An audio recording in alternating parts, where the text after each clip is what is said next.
ঘরের দরজায় দাঁড়িয়ে সূরা ইখলাস কিভাবে পাঠ করলে ওই ঘরে কোনো অভাব থাকবে না, নবী সাল্লাল্লাহু আলাইহি ওয়াসাল্লাম আমাদেরকে জানিয়ে দিয়েছেন। সূরা ইখলাসের অনেক ফজিলত রয়েছে।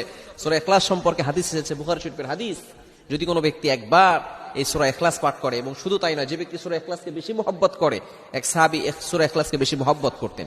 নবীজি সাল্লাল্লাহু আলাইহি ওয়াসাল্লাম বলছেন, এই সূরা ইখলাস তোমাকে জান্নাত পর্যন্ত পৌঁছে দিবে।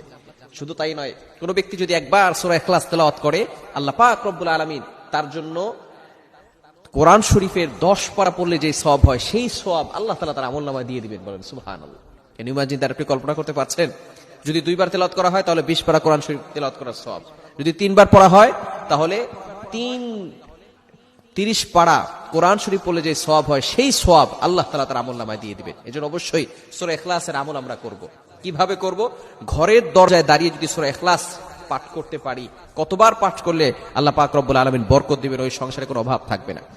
নবীজি সাল্লাল্লাহু আলাইহি ওয়াসাল্লামের কাছে একবার এক সাহাবী বললেন, ইয়া রাসূলুল্লাহ, ইয়া হাবিবাল্লাহ, আমি ওর দারিদ্রতা অবস্থায় আছি, ঘরের ভিতরে সুখ নাই, শান্তি নাই, ঘরের ভিতরে শুধু অভাব, রিজিক নিয়ে টেনশনে করি, পেরেশানির ভিতরে আছি।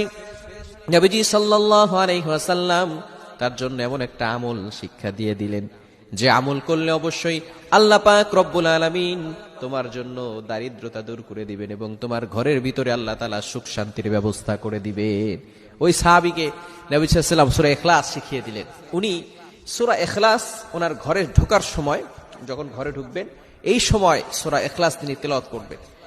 নবী সাল্লাল্লাহু আলাইহি ওয়াসাল্লাম বলেন, 3 বার যখন তুমি ঘরে ঢুকবে 3 বার সূরা ইখলাস পড়বে, এবং ঢোকার সময় অবশ্যই তুমি সালাম দিবে। যখন এই আমলটা তিনি করতে লাগলেন, 1 সপ্তাহের ভিতরেই তিনি ভালো একটা ফলাফল পেলেন, এবং আল্লাহ পাক রব্বুল আলামিন তাকে এমন সম্পদের ব্যবস্থা করে দিয়েছেন।